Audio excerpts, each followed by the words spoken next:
Ya, terima kasih. Bismillahirrahmanirrahim. Assalamualaikum warahmatullahi wabarakatuh. Waalaikumsalam warahmatullahi wabarakatuh. Alhamdulillah, puji syukur kepada Allah Subhanahu wa taala di hari pertama Ramadan ini bisa hadir kembali berbagi inspirasi dengan teman-teman sekalian dalam keadaan sehat walafiat. Salawat dan salam semoga senantiasa tercurah kepada Rasulullah Shallallahu Alaihi Wasallam beserta keluarga para sahabatnya. Mudah-mudahan kita mendapatkan syafaatnya kelak. Terima kasih Mbak Fani, Mas Septiawan, dan Bapak Ibu sekalian atas kesempatan yang diberikan kepada saya. Izinkan pada kesempatan kali ini saya berbagi tema tentang happiness at work sesuai request dari Mbak Fani ya. Oke, apakah layarnya tampak?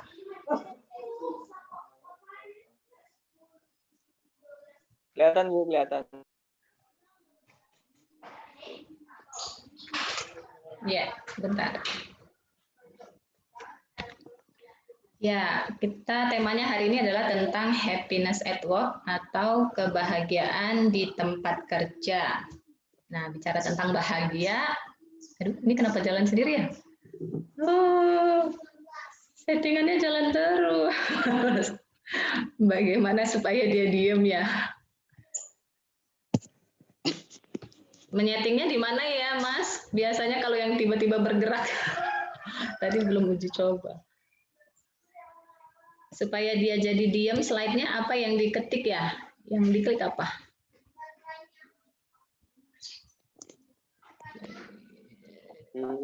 Nggak perlu di slide share mungkin Bu. Oh gitu ya, gitu aja kali ya? Ya. Coba. Ini tadi saya pencet.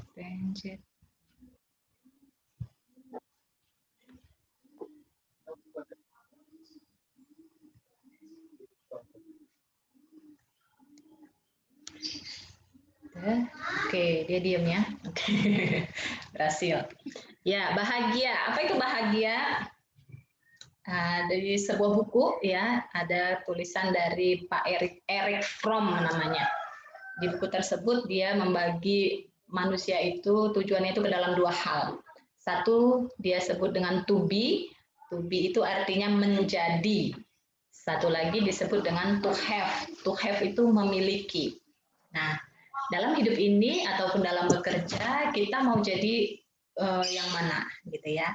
Kebanyakan sebagian secara umum pada umumnya manusia itu menempatkan kebahagiaan itu ketika dia have to have ya, jadi dia merasa akan bahagia ketika dia memiliki ya, misalnya ketika bekerja kita ingin memiliki imbalan yang sesuai, kita bekerja ingin memiliki karir yang bagus, kita bekerja ingin memiliki kesempatan untuk mengembangkan diri, ikut pelatihan gitu ya, atau bertemu dengan orang-orang hebat lainnya, ataupun kemudian mendapat apa-apa yang kita inginkan, misalnya bisa dapat jodoh di tempat kerja, misalnya ya, to have, atau bisa memiliki rumah atau memiliki kendaraan atau yang sifatnya memiliki.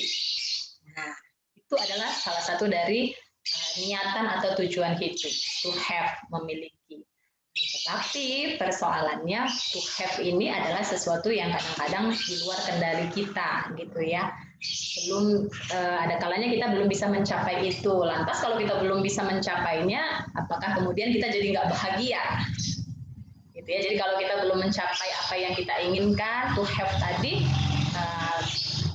kita tidak bahagia. Nah, ada juga yang kemudian disebutnya dengan to be. To be artinya adalah menjadi. Kita bisa bahagia ketika kita berhasil menjadi apa yang kita inginkan. Misalnya kita ingin menjadi apa? Gitu. Dalam bekerja kita ingin menjadi apa? Oh, kita punya target misalnya dalam pekerjaan mendapat 10 customer dalam satu pekan misalnya. Kita akan menjadi bahagia ketika kita bisa mencapai target tersebut. Nah, menjadi ini adalah menjadi, kalau tadi to have lebih ke apa yang kita dapatkan dari luar, sedangkan kalau to be adalah apa yang kita berikan dari dalam. Nah, kalau yang dari luar adalah sesuatu yang kita tidak bisa mengendalikannya, ya kan? Tapi kalau yang to be ini adalah sesuatu yang kita bisa mengendalikannya. Jadi kalau kita mau, kita bisa bahagia, gitu kan? Dengan kita misalnya bersyukur, menerima apa kondisi yang ada saat ini. Nah, kemudian seorang filsuf yang bernama Aristoteles kemudian mendefinisikan kebahagiaan itu apa. Ya, katanya kebahagiaan itu atau pribadi yang bahagia itu bukanlah pribadi yang terhindar dari kesulitan. Jadi nggak apa-apa kita kesulitan atau dapat masalah atau dapat tantangan di pekerjaan itu oke, itu bukan berarti kita jadi orang yang menderita gitu, enggak gitu ya. Pribadi yang bahagia bukan pribadi yang terhindar dari kesulitan, bukan juga pribadi yang terbebas dari penderitaan, bukan juga mereka yang berhasil to have tadi ya, berhasil mendapatkan apa-apa kesenangan yang mereka impikan. No, gitu ya. Pribadi yang bahagia menurut Aristoteles adalah justru mereka yang bisa mengolah hidupnya, mengembangkan dirinya untuk kemudian bisa memberi persembahan atau manfaat kepada orang lain. Nah, nyambung ya ini dengan hadis Rasulullah yang mengatakan sebaik-baik manusia adalah orang yang paling bermanfaat bagi orang lain. Nah, gitu ya. Jadi semakin kita banyak memberi manfaat kepada orang lain, banyak memberi dari diri kita kepada orang lain, kepada semesta, justru di situ kita semakin bahagia. Gitu ya. Jadi filsufnya mengatakan begitu. Jadi kalau pandangan umum selama ini kan tadi seperti itu ya, bahwa dia mengira bahwa dia baru bahagia kalau dia mencapai apa yang dia impikan gitu. Ya, jadi bersyarat, kalau istilahnya ya bahagianya bersyarat. Saya bahagia jika, saya bahagia kalau saya naik jabatan, saya bahagia kalau income saya bertambah, saya bahagia kalau gitu ya. Nah, kalaunya ini kan bersyarat gitu ya. Nah, jadi kalau misalnya belum naik jabatan terus nggak bahagia, gitu kan. Nah, jadi bersyarat, nah tidak bahagia jadinya.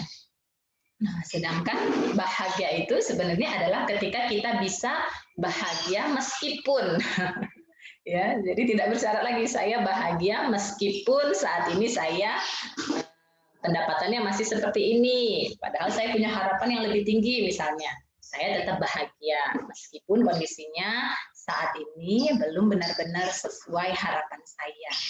Saya bahagia gitu ya. Jadi bahagianya meskipun. Jadi sudah tidak lagi bersyarat. Dia bisa menerima apapun kondisi yang ada pada dirinya saat ini.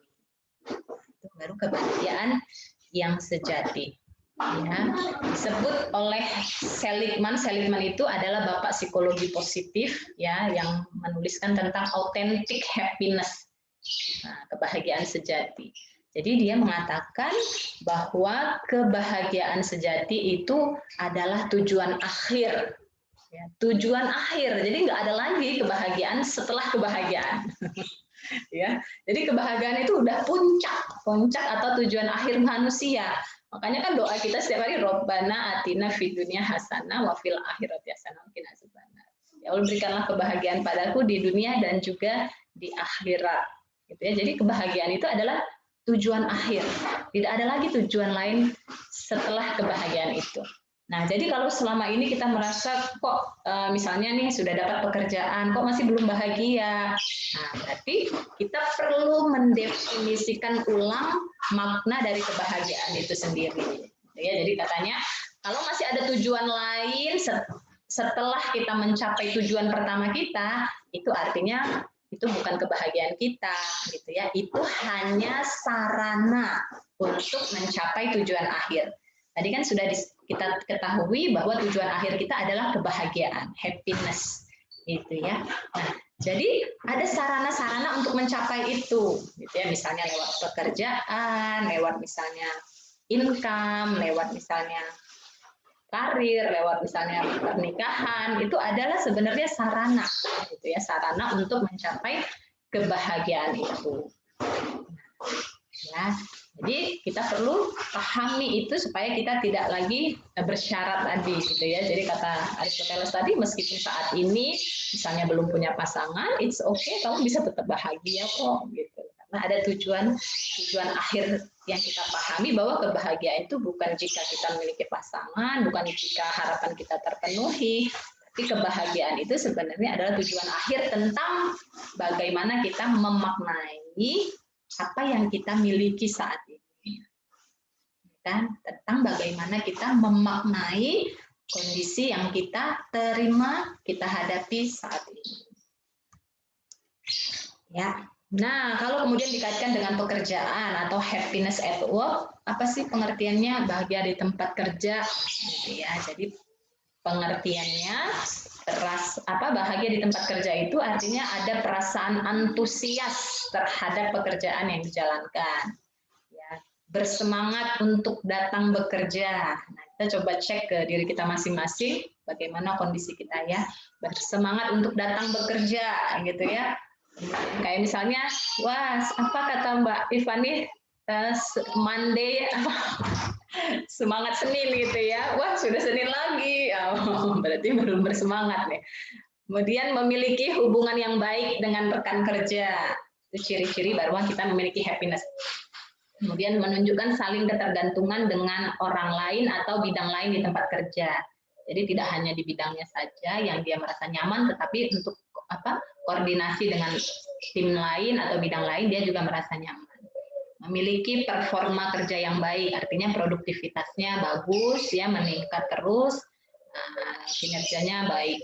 Dapat bergaul dengan karyawan lain, ya, hubungan sosialnya bagus. Kemudian bersedia mengcover atau menggantikan jadwal kerja temannya ketika dibutuhkan. Jadi misalnya temannya tidak datang atau berhalangan atau sakit, dia bersedia untuk membantu pekerjaan temannya yang bukan job desk-nya.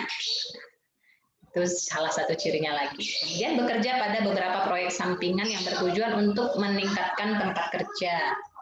Ya, kemudian untuk meningkatkan tempat kerja, produk maupun pelayanan terhadap pekerjaannya. Jadi misalnya ini kalau proyek sampingan, misalnya kita ikut pelatihan-pelatihan lain di luar dari pelatihan yang disediakan kantor misalnya, dengan tujuan supaya kita potensinya atau kompetensinya jadi berkembang, jadi tambah bagus, sehingga kompetensi itu nanti bisa membantu produktivitas maupun kinerja kita saat bekerja. Seperti itu. Jadi pengertian dari happiness at work itu seperti itu, jadi ciri-cirinya. Nah, lantas bagaimana supaya kita bisa menjadi pribadi yang bahagia di tempat kerja seperti pengertian dari happiness at work tadi?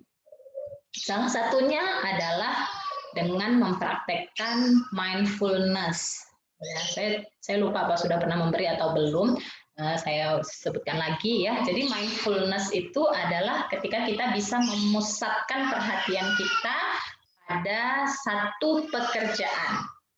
Ya, jadi stres di tempat kerja itu justru ketika kita multitasking, ya teman-teman sekalian ya. Multitasking itu kalau misalnya ibu-ibu sering dibilang multitasking gitu ya, tubuhnya satu bisa mengerjakan beragam aktivitas sekaligus gitu ya. Tapi sebenarnya itu justru membuat kita stres gitu ya. Misalnya lagi ngerjakan laporan tapi juga lagi sibuk balas WA, atau lagi ikut pelatihan tapi sibuk aktivitas lain gitu kan. Nah, itu adalah salah satu ciri multitasking, tidak fokus. Ya, sehingga sebenarnya justru multitasking itu menyebabkan kita jadi stres di tempat kerja atau stres saat kita melakukan aktivitas. Nah, berdasarkan penelitiannya, ketika kita melakukan aktivitas yang multitasking, ya, banyak aktivitas dalam satu waktu, itu sebenarnya kita mengurangi energi kita. 40% katanya energi kita jadi turun ketika kita multitasking. Jadi contohnya, misalnya saat kita sedang fokus mengerjakan suatu laporan gitu ya. Nah, namun kemudian saat kita lagi fokus, tiba-tiba ada bunyi telepon masuk kah, atau bunyi pesan masuk kah, sehingga kita yang tadinya lagi fokus, lagi mengetik, lagi fokus berpikir, terdistrak, terganggu oleh adanya pesan masuk, kemudian kita alihkan pikiran kita. Kita buka WA-nya gitu ya. Nah, mengubah fokus ini, kemudian setelah kita buka WA, balas-balas dan lain sebagainya, dan kemudian kita balik lagi ke pekerjaan kita semula, ini membutuhkan energi lagi untuk memanaskan konsentrasi kita, fokus kita.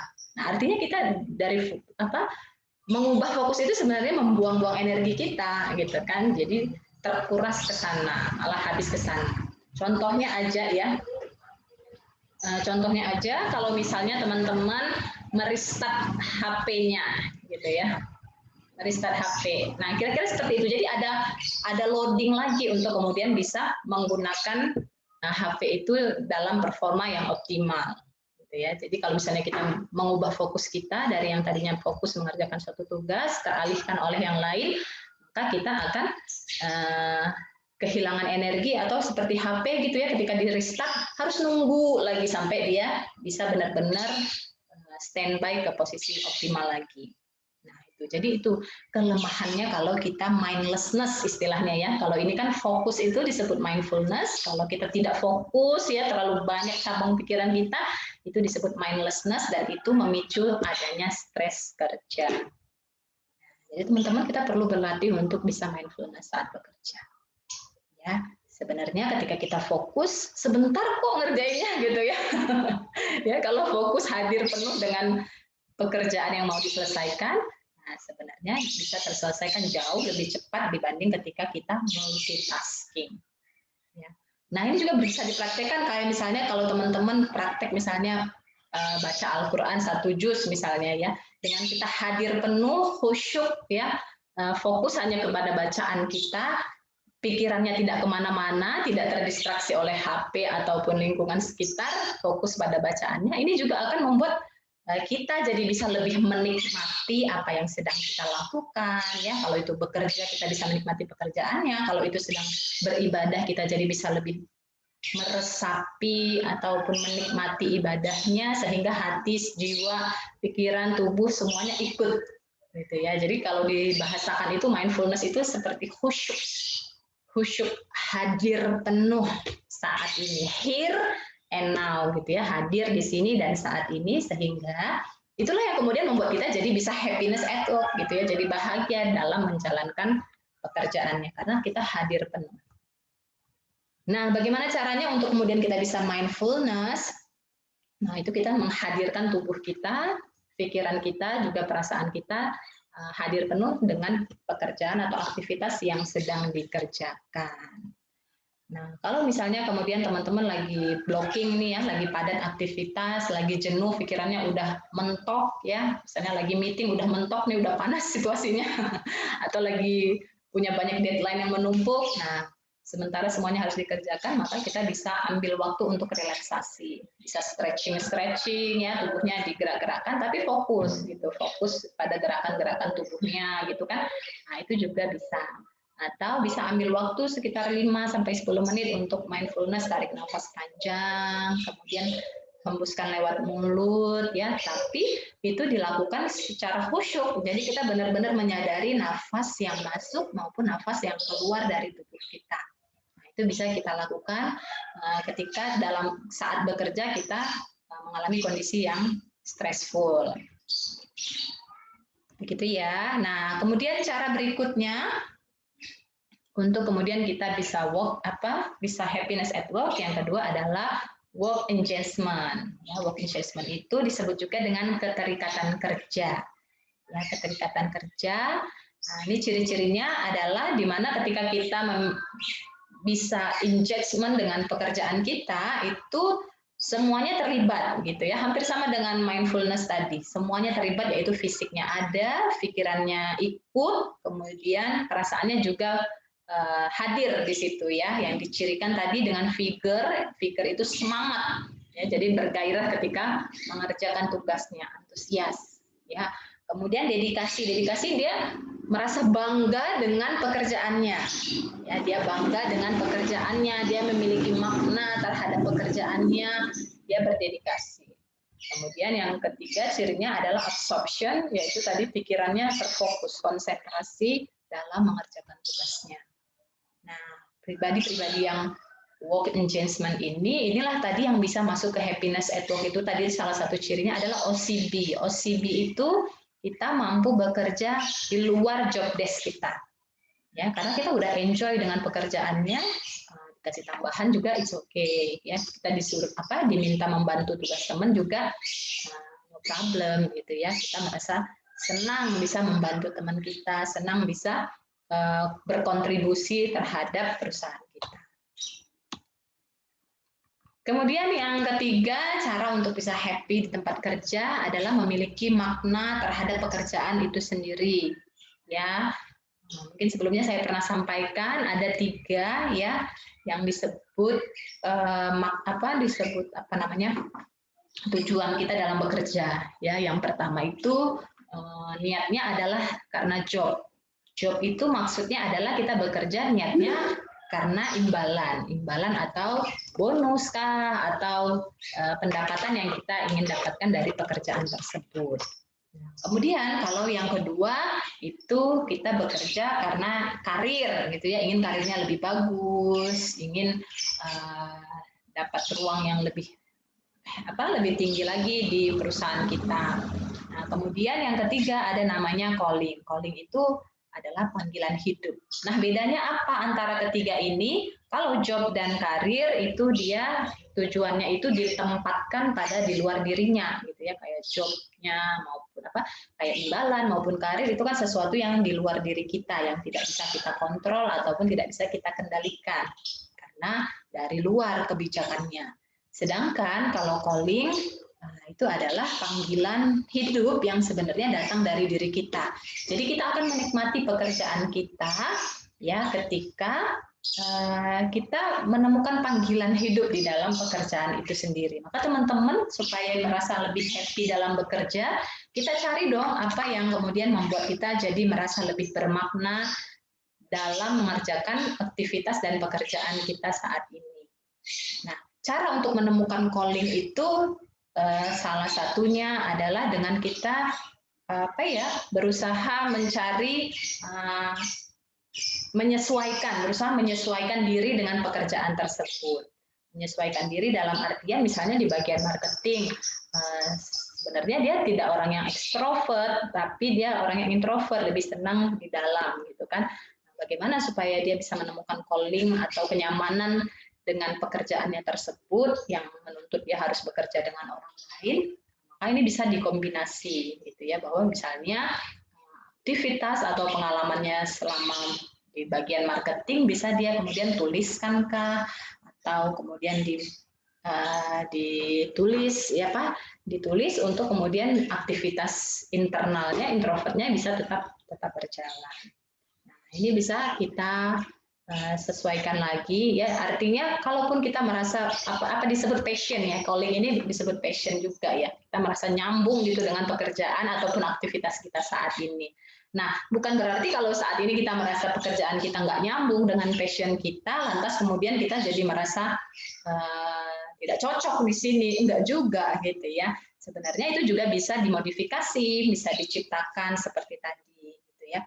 Ada orang yang bekerjanya di laboratorium gitu ya, sementara dia senangnya orangnya ekstrovert, dia senang tampil, dia senang berbicara, dia senang berhubungan dengan banyak orang gitu ya. Sementara dia di kantor tugasnya justru malah di dalam di laboratorium atau di komputer gitu ya. Bagaimana menyiasatinya gitu kan supaya bisa tetap menikmati pekerjaannya. Nah, bisa dilakukan dengan pekerjaan yang di laboratoriumnya itu, hasil temuannya di laboratorium itu atau hasil temuannya dari penelitiannya atau temuan-temuannya di kantor, kemudian dipublish gitu ya, kemudian dipublish atau disebarkan secara sosial atau dibuatkan pelatihannya, itu juga bisa membuat dia jadi termodifikasi dalam pekerjaannya. Ya. Kemudian yang berikutnya supaya kita happy di tempat kerja adalah dengan itu tadi ya, bisa membangun hubungan yang baik dengan rekan kerja. Ya, karena bagaimanapun kita semua ini adalah makhluk sosial ya, tidak bisa hidup tanpa orang lain gitu ya, saling membutuhkan satu sama lain, termasuk walaupun kita misalnya bekerjanya di bidang HRD, tapi kita juga butuh koneksi dengan bidang marketing maupun bidang office yang lainnya gitu ya. Jadi harus tetap bisa membangun relation yang bagus dengan orang lain. Nah, supaya bisa bangun relationship-nya bagus, apa yang perlu dilakukan? Nah, semua aktivitas itu harus dilandasi dengan cinta gitu ya, love ya, cinta. Jadi dengan cinta dan ketulusan ya, kita melakukan pekerjaan itu hadirkan cinta atau hadirkan ketulusan dalam perasaan kita, atau disebut juga dengan ikhlasnya, kita melakukannya dengan sepenuh hati. Nah, kemudian trust ya, supaya kita nyaman berhubungan dengan orang lain, ciptakan trust yang baik. Ya, kita harus percaya nih dengan teman kerja kita harus percaya nih dengan pimpinan kita harus percaya dengan anggota kita, staf kita, gitu ya. Adanya trust inilah yang kemudian bisa membuat perusahaan itu atau hubungan itu semakin berkembang dan semakin maju, gitu ya. Kalau sudah tidak ada kepercayaan, bagaimana bisa maksimal, gitu ya. Bahkan kalau dalam hubungan itu ketika kita dipercaya, kita justru akan bertanggung jawab dengan kepercayaan yang sudah diberi kepada kita. Tapi ketika dalam suatu hubungan itu sudah tidak ada lagi percayaan, ya udah deh gitu ya, nanti saya buat bagus juga nanti dikomplain gitu ya.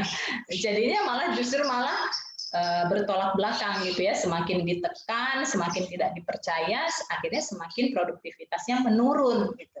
Nah, jadi kita perlu untuk bisa menciptakan suasana yang saling percaya dalam sebuah organisasi, bahwa ketika kamu sudah saya percaya berada di posisi ini, maka kamu bisa totalitas deh memaksimalkan apa yang kamu bisa, pemikiranmu untuk memajukan bagian yang kamu handle saat ini dari atasan ke bawah, termasuk juga kitanya yang sudah dipercaya, berusahalah untuk kemudian memberikan yang terbaik yang kita bisa untuk kemudian menjaga kepercayaan yang sudah diberikan kepada kita.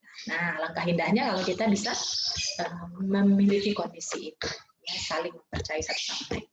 Nah, kemudian yang ketiga adalah empati. Empati itu fungsinya ketika dalam pekerjaan itu kan tidak selalu kondisinya seperti yang kita harapkan gitu ya. Jadi ada kalanya kita punya target tapi kemudian kitanya belum bisa mencapai atau karyawan kita belum bisa mencapai target tersebut. Nah, bagaimana kita bisa berusaha empati kepada mereka. Empati itu maksudnya adalah kita bisa merasakan atau memahami kondisi mereka, sehingga yang kita lakukan adalah menggali ataupun evaluasi apa penyebabnya gitu ya, tidak kemudian langsung menghakimi atau menyalahkan, tetapi berusaha mencari tahu apa sih kendala saya ya, termasuk kalau kitanya sendiri yang mengalami kesulitan tersebut ataupun staf kita, kita berusaha mencari tahu apa sebenarnya yang menjadi kendala dalam dia mencapai targetnya, sehingga ini bisa menjadi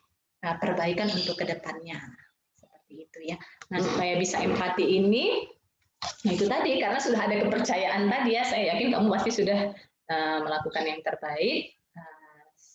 Kalaupun kemudian tidak berhasil atau tidak mencapai targetnya, apa kendalanya gitu ya, sehingga lebih mudah dia untuk berempati. Nah, empati inilah kemudian yang akan membuat suasana hubungan di antara rekan kerja itu menjadi nyaman gitu ya, karena dia merasa dipahami, tidak hanya dituntut tetapi juga dimengerti kondisinya, dibimbing untuk kemudian dia melewati masalah ataupun kendala yang dia hadapi di pekerjaan ya.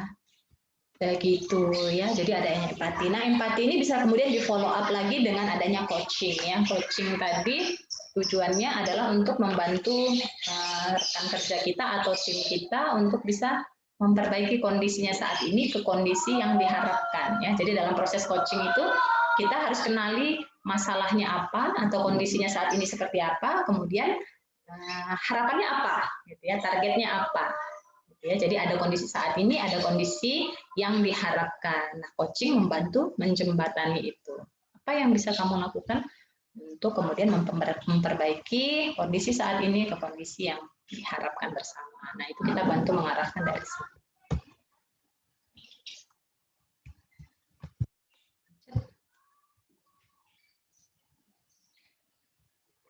Oke, sebagai penutup ada tulisan dari Pak Steve Jobs, ya, penemu Apple.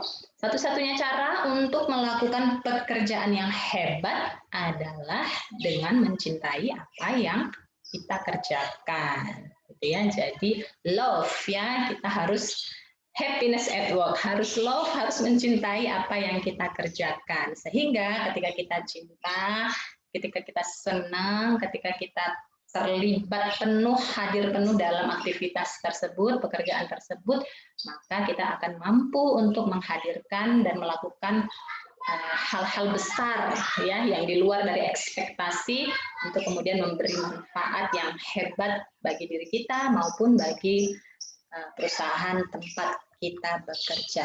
Jadi semuanya bermula dari diri kita sendiri. Happiness at work artinya adalah menemukan kebahagiaan di tempat kerja mulai dari diri kita sendiri.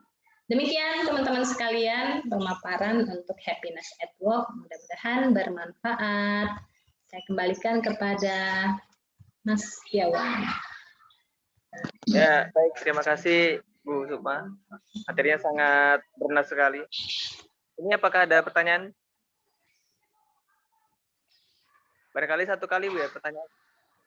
Teman-teman atau Bapak Ibu sekalian, ada yang ingin bertanya?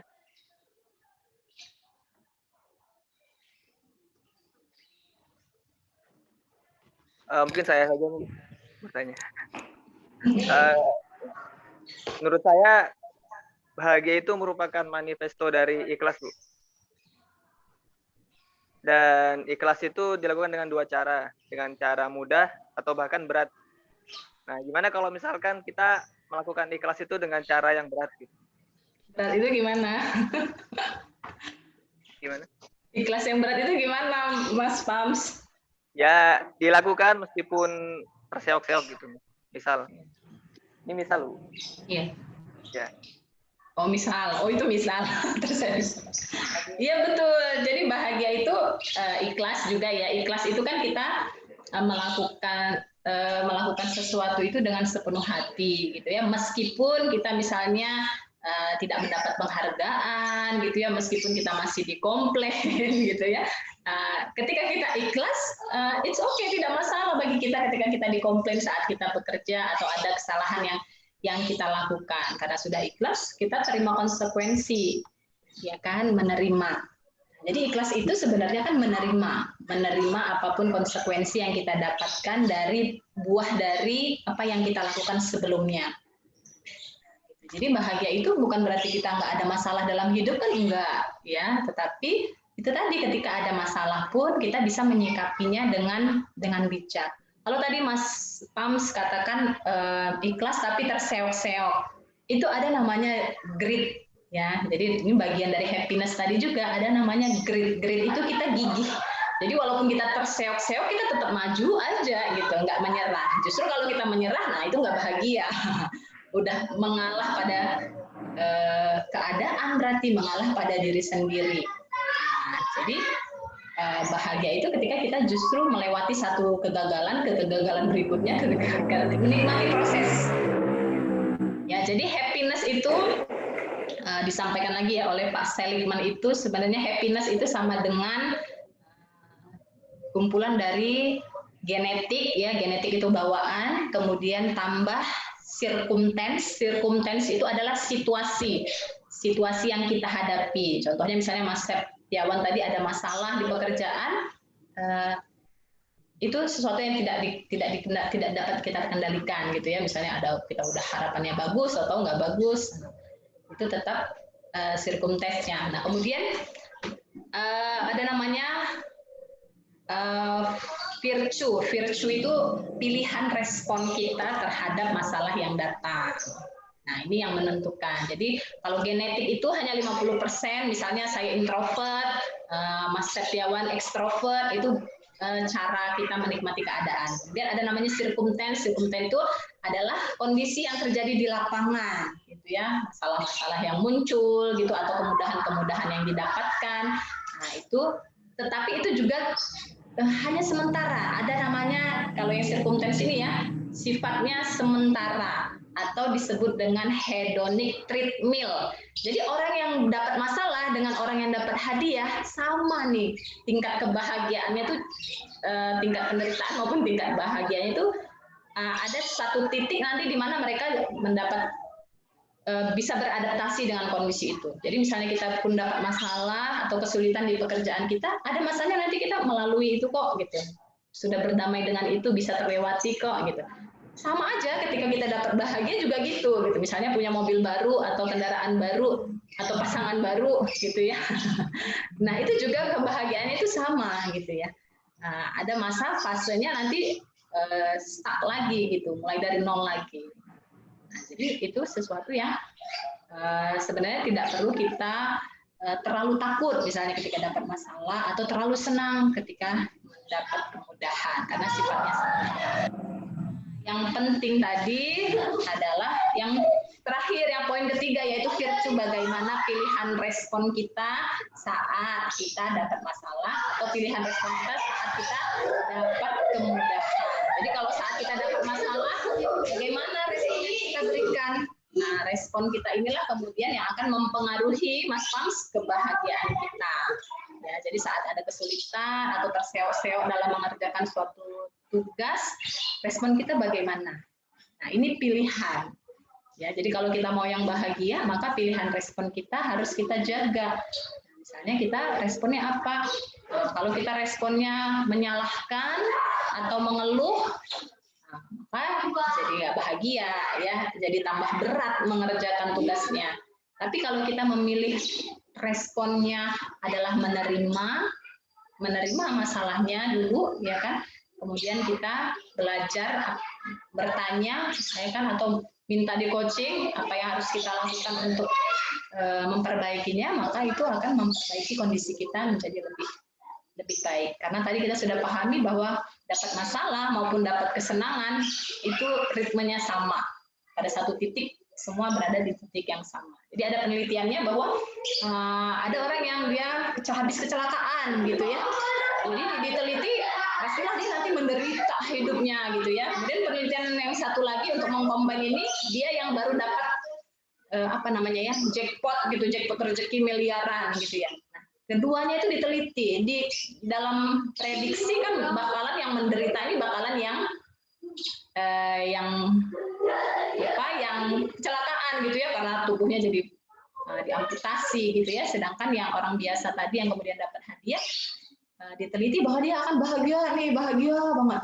Ternyata enggak gitu. Pada satu titik mereka sama-sama berada di titik nol lagi, titik semula mereka sebelum terjadi kejadian itu. Jadi bukan bahagia atau bukan masalah atau kemudahannya sebenarnya, tapi bagaimana kemudian kita memaknai kondisinya. Pilihan responnya. Begitu ya. Ya, baik Bu, terima kasih. Ini ada 2 pertanyaan dari Kak Hanif dan Kak Arif. Pertanyaan pertama, kalau kita belum menemukan happiness at work, apa yang harus dilakukan? Terus pertanyaan keduanya, mohon direview kembali penelitian yang menjelaskan mayoritas orang bekerja itu termotivasi karena apa? Urutan-urutan dari yang paling membuat termotivasi hingga tidak termotivasi.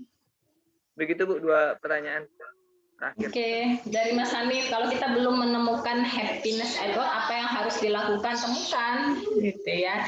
Jadi happiness ditemukan dulu dari dirinya Mas Hanif, gitu ya.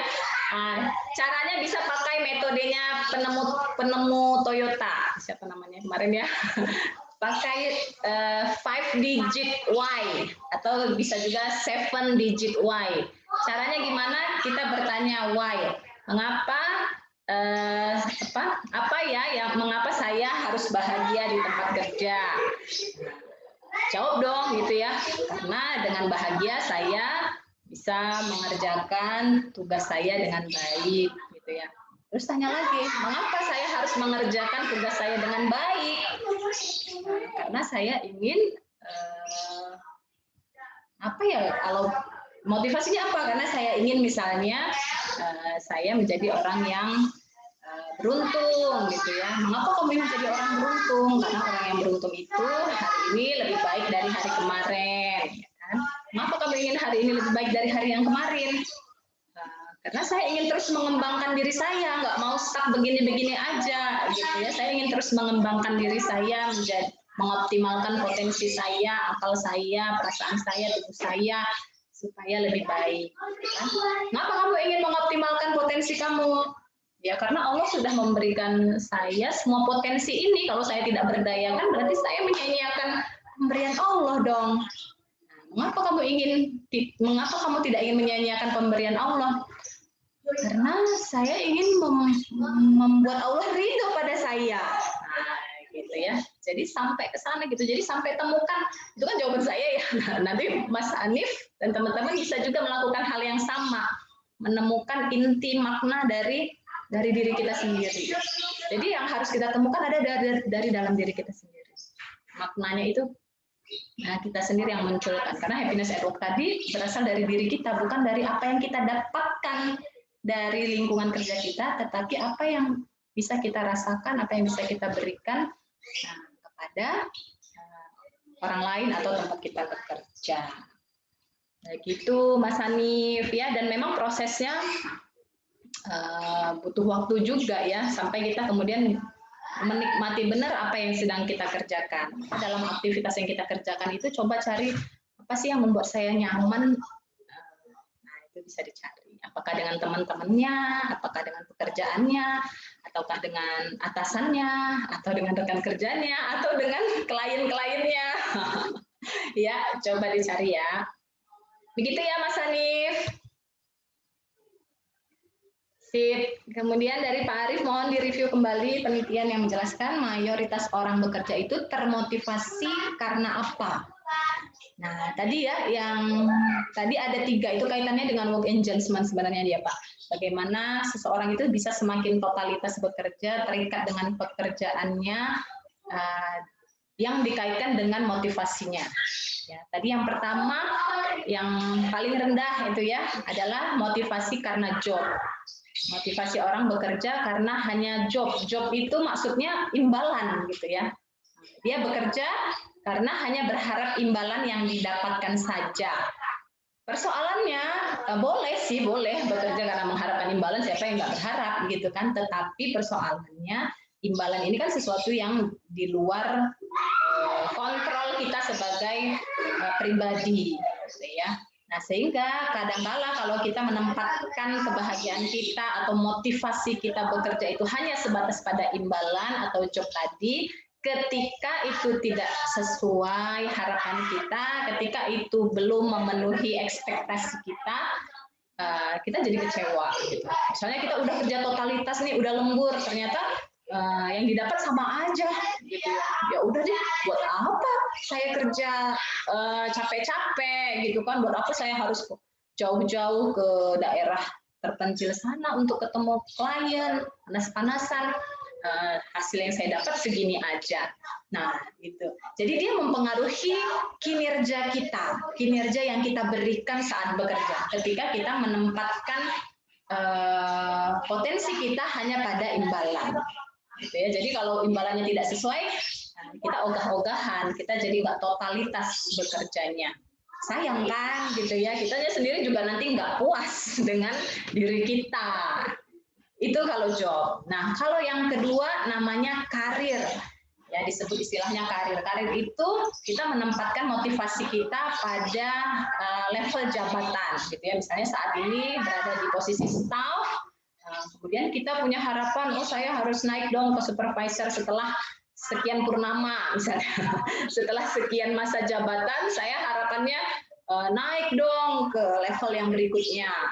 Nah, persoalannya kalau motivasinya karir, ketika ternyata perusahaan tidak melirik kita atau tidak menaikkan jabatan kita, sementara masa jabatan kita sudah lama, gitu ya. Akhirnya kita kemudian kecewa dan kemudian jadinya produktivitasnya jadi menurun. Ya udah 1 tahun kok kayaknya nggak ada kemajuan nih di sini, gini-gini aja. Nah, udah jadi malas, jadi kemudian menurunkan produktivitasnya, menurunkan kinerjanya. Akhirnya kita zolim ke diri kita sendiri kan ya, sebenarnya kalau kita menurunkan produktivitas kita. Kan kinerja kita, sebenarnya kita sedang menzolimi diri kita sendiri atau bahkan menzolimi Tuhan karena kita melalaikan potensi yang kita miliki sebenarnya, atau melalaikan apa yang sebenarnya bisa kita beri lebih kepada orang lain atau kepada perusahaan hanya karena kekecewaan kita pada kebijakan perusahaan. Nah, seperti itu konsekuensinya. Kalau kita motivasi kita bekerja atau motivasi kita beraktivitas sebatas pada karir. Apalagi kalau misalnya kita melihat, teman saya baru masuk udah jadi pimpinan misalnya, itu kok yang baru masuk sudah udah naik karirnya, sementara saya sudah lama di sini kok belum ada kemajuan ya. Nah, jadi cemburu sosial lagi. Nah, itu mempengaruhi sekali nanti bisa ke motivasi karyawan. Nah, tapi kalau kita yang berada di posisi sebagai karyawan, maka kita perlu menjaga motivasi kita tadi. Nah, kemudian yang ketiga adalah calling. Nah, calling tadi itu disebut juga dengan panggilan jiwa, panggilan hidup, gitu ya. Jadi kita bekerja atau mengerjakan suatu aktivitas itu bukan lagi sebatas apa yang akan kita dapatkan, bukan lagi sebatas karir yang akan kita peroleh, tetapi sudah motivasinya itu internal. Apa yang bisa kita berikan ya kepada perusahaan ini supaya perusahaan ini jadi maju, atau apa ya yang bisa saya lakukan dengan hadirnya saya di perusahaan ini jadi berkembang, SDM-nya jadi tambah berkualitas gitu ya, relasi antara satu dengan lainnya semakin baik. Apa yang perlu saya ciptakan, apa yang perlu saya lakukan. Nah, bagaimana harusnya saya bekerja, bagaimana harusnya saya memimpin, bagaimana harusnya saya menghormati pimpinan, nah, sehingga bisa menjadi role model bagi yang lain misalnya. Nah, itu calling. Jadi dari sesuatu yang berasal dari dalam diri kita untuk kemajuan perusahaan. Nah, sehingga pribadi yang sudah menemukan panggilan jiwanya dalam bekerja ini tidak pasif. Ya, tidak pasif tapi justru aktif, dia mau terus mengembangkan dirinya. Tidak menunggu perusahaan memfasilitasi, tapi dari dirinya sendiri aktif, proaktif gitu loh. Misalnya kalau dia butuh ilmu komunikasi, dia minta. Kalau ternyata dari perusahaan tidak memfasilitasi, dia belajar di tempat lain untuk mengembangkan dirinya. Jadi motivasinya sudah tidak lagi dari luar, tetapi sudah dari dalam, bukan lagi sebatas untuk dirinya motivasinya, tetapi jauh lebih melampaui dari itu semua. Ya. Bisa dibilang motivasi ilahi juga bisa disebut ke arah sana ya. Jadi dia bekerja bukan untuk pujian ataupun untuk imbalan, tapi untuk bagaimana dia bermakna hidupnya, sehingga dengan makna itu dia menemukan kebahagiaannya sendiri karena dia sudah menjadi dirinya seutuhnya. Be yourself katanya itu ya, menjadi dirinya seutuhnya dengan calling tadi. Begitu Pak Arief. Intinya sudah terjawab, Bu. Oke, barangkali Bu untuk terakhir, pesan terakhir, barangkali kalau misalnya ada bisa disampaikan. Saya buat penutup. Ya. Oke, baik Bapak Ibu, teman-teman sekalian.